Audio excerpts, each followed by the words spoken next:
Un excellent lundi matin sur les ondes du 99.7. C'est l'heure de parler finances. Et pour parler finances, on a besoin d'avoir le bon conseil ou les bons conseils parce qu'au final, on en a besoin de plus qu'un. Et on a une superbe équipe en Beauce qui s'appelle Les Bons Conseils. Bernard Paquette des Bons Conseils. Bon matin. Bon matin. Bon matin, ça va bien? Ça va très Yes. bien. Oui. Oui, merci. On en parlait en dehors des ondes. Tu as hâte du retour du hockey. Là, ça commence à soir. Oui, oui. Non, j'ai très hâte. On a une bonne jeune équipe là, qui est spectaculaire, qui est le fun à regarder jouer. Donc, oui, j'ai hâte que ça. Là, Jen, elle se dit, hein, moi, de Max, pourquoi tu y parles de hockey? C'est parce que moi, je me rappelle encore qu'il a été voir, c'était contre la Caroline. Hein, c'était On est allé voir la Caroline, mais je suis allé voir aussi le dernier match de l'année. C'est aussi, ça, oui. Pour officialiser les séries du Il nous CH. avait fait rêver avec un des matchs de Demidov, je pense. Exact. Chanceux. Ouais. Ah, regardez ça soir. Bon, parlons finances. Et aujourd'hui, on s'installe ensemble pour parler l'assurance temporaire, c'est permanent. Oui. Alors, dans le fond, aujourd'hui, on va parler des assurances temporaires. Je vais parler de la raison du pourquoi qu'on en a besoin. Puis le titre, dans le fond, de la chronique, l'assurance temporaire, c'est permanent. On a besoin de toute notre vie. Et aussi, c'est pas à cause que je commence par le temporaire que le même produit ne pourra pas se transformer éventuellement en permanent. C'est vrai. Ça, on en a parlé dans les dernières années, si je ne m'abuse. Même, là, je pense que ça vient de m'allumer une petite lumière. Ben, commençons par la grosse base, là. L'assurance temporaire, c'est pour tout le monde. C'est pour tout le monde, c'est pour plein de raisons, que ce soit pour couvrir des prêts. Dans le fond, on s'entend une assurance hypothécaire.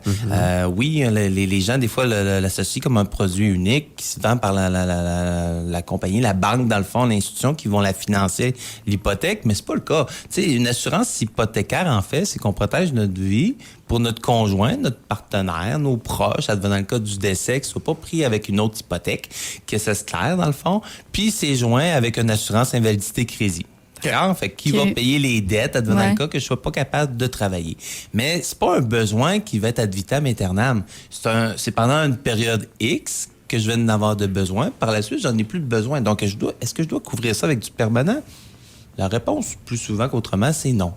L'assurance permanente, qui est de l'assurance, dans le fond, à vie, on s'entend que ça a une qualité supérieure parce que c'est pas une possibilité à un moment donné pour de l'assurance vie que ça paye, c'est une certitude.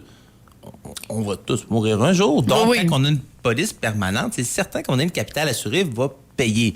Mais du temporaire, c'est pas le cas. On prend un guess, un peu comme la roulette russe, si on veut, qu'on souhaite bien gagner, que pendant cette période-là, les risques que je décède sont beaucoup plus basses. Donc, la prime est beaucoup plus basse également. Versus l'autre, ben oui. Versus l'autre.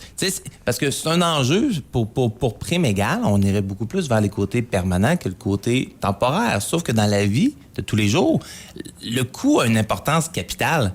On parle d'emprunt, mais on peut parler aussi pour des partnerships, que tu pars en entreprise, que tu as une entreprise avec deux coactionnaires, puis il faut couvrir, dans le fond, avec la convention de rachat, il faut couvrir si jamais il y en a un qui décède. On a financé, on a été capable d'avoir nos prêts, puis ça fonctionne du fait qu'on est trois. S'il y en a un qui n'est pas là, qu'est-ce qui se passe? Passe de deux, exactement. Ben, là, il y a un impact. Puis, tu sais, si c'est une entreprise qui est moindrement grosse, que ça prend quelques millions de capital d'assurance, le couvrir en temporaire, t'es content de le couvrir en temporaire parce que le coût est vraiment plus bas que du permanent. Puis, il n'y a rien qui empêche éventuellement que ce produit-là va pouvoir évaluer. Est-ce qu'on fait quand même du permanent? Excuse-moi, Jen, je te laisse aller après dans l'entreprise parce que je veux dire, il me semble que pour ce qui est de l'entrepreneurial, on devrait être plus dans le temporaire, justement, parce qu'en grande partie, il va y avoir des coûts qui vont être couverts par du temporaire. Puis dès qu'on parle d'une incorporation, d'une Inc., tu sais, éventuellement, ça va se vendre. Donc, si tu as un contrat permanent dans ce genre de compagnie-là, tu sais, en tant que tel, en général, ça va être problématique. On parle plus de contrats qu'on va placer dans des gestions, qui est une entité un peu en soi, que lorsqu'on va vendre la compagnie, bien, il va y avoir le compte de la compagnie, la Inc., qui va se vendre, mais le contrat d'assurance, on essaie de l'avoir dans une gestion qui va suivre l'individu et non pas l'incorporation. OK. D'accord? Mais si on revient aux produits temporaires, Jen, t'avais-tu une question? Ben, j'avais une question parce que, tu sais, exemple, que tu prends une temporaire pour 15 ans, exemple. Là, ton 15 ans arrive à terme. Est-ce que tu reprends quelque chose d'autre dans le temporaire, puis que finalement, ça devient presque une permanente? Super question. Il y a différents produits qui existent. Ceux qu'on vend, mettons, pour des dettes plus conventionnelles, on appelle ça des multitermes. Que tu choisis vraiment, tu as un terme étrange, tu as un terme de 17 ans, dans le fond, pour payer ta dette. Bon, ben, on peut prendre un temporaire 17 ans. Puis par la suite, en grande partie, prenez-le pas d'office, mais en grande partie, ces produits multitermes-là se renouvellent après ça, ce qu'on appelle des TRA, transformables renouvelables annuellement. Okay. Ça veut dire que, par exemple, tu prends ton contrat, tu as 30 ans, bon, ben au renouvellement, après la fin de ton 17 ans, tu as encore besoin d'assurance, mais ils vont te le renouveler automatiquement, mais à l'âge atteint, fait que tu es rendu à 47 ans, bon, ben d'accord, ils te font un contrat 47 ans. L'année d'après, tu as encore de besoin 48. 49. Fait qu'il va augmenter comme ça petit peu à chaque année. Puis t'en as d'autres produits temporaires qui sont des termes plus conventionnels, 10 ans, 20 ans, 25 ans, que si tu le rends à terme, il va repartir avec une prime déjà garantie sur un autre terme de 10 ans ou de 20 ans. Fait que selon ce que tu as de besoin, selon le coût aussi qui est associé au renouvellement garanti, ben des fois, on va avoir tendance à y aller plus vers du multiterme ou du terme plus long, là, parce qu'on s'entend, quand le terme et les transformations, plutôt les renouvellements garantis, ça a un certain coût. Oui, c'est une belle qualité, parce que si tu prends ton contrat, t'es jeune, t'as 25 ans, t'achètes ta première maison, t'es top shape. Tu prends un produit temporaire, mettons un terme 25 ans, puis tu as besoin d'un 500 000. Bon, ben parfait, je prends un 500 000, j'ai pas de permanent. À 40 ans, ça commence à te chicoter un petit peu plus d'avoir une police permanente. Ben, sache que tu vas pouvoir transformer une partie de ce contrat-là. Fait que tu n'as pas besoin de 500 000, mais maintenant que tu veux un 100 000 pour qu'il en reste un peu, tu es rendu avec une petite famille, tu veux qu'il en reste un peu à ton conjoint, bon, ben d'accord, je transforme un 100 000. Ça, avec la compagnie qu'on t'a vendu temporaire, on peut aller avec tous les produits qu'eux offrent en transformation, puis c'est le même prix que si tu repasserais une batterie de test. Okay. D'accord, la totale. Mais lorsqu'on va en renouvellement, c'est des primes qui sont garanties parce que la compagnie sait très bien que si tu prends le renouvellement garanti, il y a des chances que tu aies anguille sous roche, que tu aies un problème de santé qui soit arrivé dans les dernières années. Pendant la période, qui fait en sorte que, OK, tu prends notre garantie, notre renouvellement garanti, tu passes pas de test, bon, ben la prime est plus élevée. Lorsqu'on a des problèmes, on est content tabarouette de l'avoir parce que ça reste un super plan B.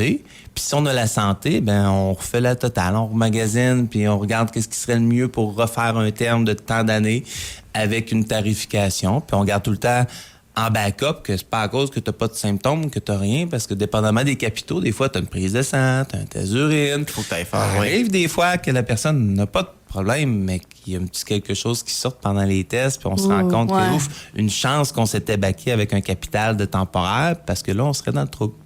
Parce qu'on était... Non, je comprends. Puis, la raison première que j'ai dit, c'est sûr que c'est un coup, une décision aussi monétaire qui fait en sorte que, OK, mon budget ne me permet pas d'aller vers un produit permanent.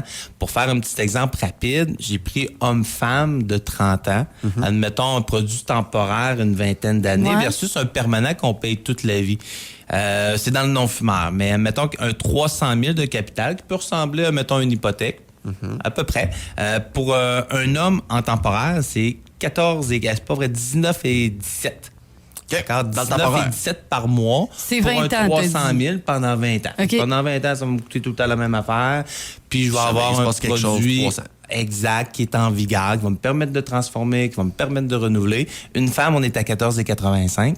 Pour le même type de protection en permanent puis qu'on paye toute la vie. Il y en a qui sont pas mal plus chers que ça parce qu'on les paye plus vite, mais un homme, 168 et 12, puis une femme, 149.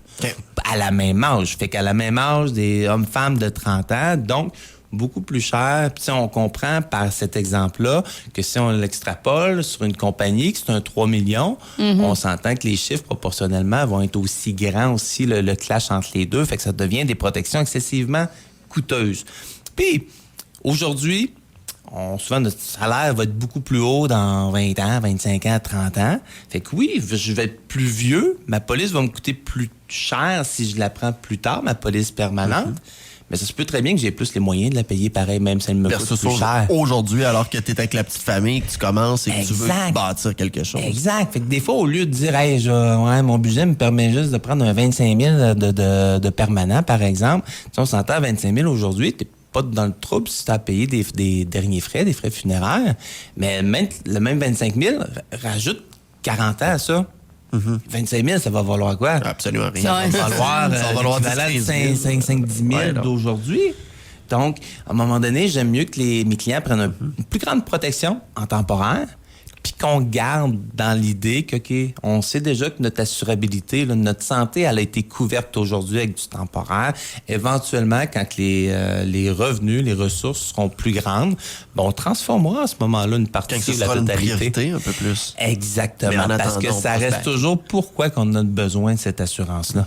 Quel âge tu recommandes de commencer justement à prendre des assurances-vie? Puis Venir vous informer très tôt. Souvent, quand c'est des jeunes en bas de 20 ans, là, c'est souvent les parents qui savent que les autres l'ont pris trop tard. Hey, viens voir. Puis c'est pas une priorité, on s'entend à 18 ans. Moi, je pense pas à ça. Être propriétaire de mon contrat d'assurance, c'est pas une priorité. Mais c'est bien de savoir qu'est-ce que ça vaut. C'est sûr, plus on prend une protection tôt, mieux c'est. Souvent, mettons, là, Jen, le plus gros un plus gros capital d'assurance va se prendre souvent à l'achat de la première maison. Okay? Souvent, l'achat majeur qu'on se dit, OK, là, j'ai vraiment une responsabilité que si je décède, il y a quelqu'un, même si je suis seul, mes parents vont être pris pour payer une maison qui leur appartient pas, ça n'a pas de sens. Donc, c'est là souvent qu'on se couvre, puis c'est là que je dis, regarde, au lieu de prendre juste une hypothèque de 178 000, regarde, 178 000, ça te coûterait ça d'assurance. Si je te prends un 400, 500 000, ça coûterait ça. Oui, tu n'as pas de besoin tout de suite, mais je vais protéger ton assurabilité, ta santé, qu'éventuellement, tu vas peut-être grossir en ayant une conjointe, peut-être une famille, il va y avoir d'autres projets, d'autres trucs à couvrir, que ce soit des véhicules, que ce soit un chalet. Alors, les protections temporaires, c'est important, puis c'est tellement flexible que tout le monde peut en avoir de besoin. Là-dessus, je pense que tout a été dit. Si vous avez besoin du bon conseil, allez faire appel avec l'équipe, justement, des bons conseils. Il y en a des bons conseils et dépendamment de votre situation, ça se peut très bien que, dépendamment, votre police, votre contrat d'assurance d'il y a 5-10 ans soit plus nécessairement adapté à la situation où ce que vous êtes aujourd'hui. C'est le temps de se remettre le nez dedans. Et les meilleurs pour ça, c'est la gang des bons conseils, Éric et Bernard et toute l'équipe, bien sûr. On se reparle dans une semaine. Yes. Merci. Pas dans 2 semaines, mais sinon bientôt. Bye bye. Salut. Desbonsconseils.com vous a été présenté par Éric Veilleux et son équipe située au 135-25 boulevard Lacroix à Saint-Georges. De la naissance d'un enfant au transfert d'un patrimoine, différentes stratégies s'offrent à vous. Parce que chaque situation financière est unique, vous devez vous assurer d'en tirer le maximum. Notre équipe d'expérience est là pour vous donner les bons conseils dont vous avez besoin. Communiquez avec nous au 228-72-24 ou desbonsconseils.com.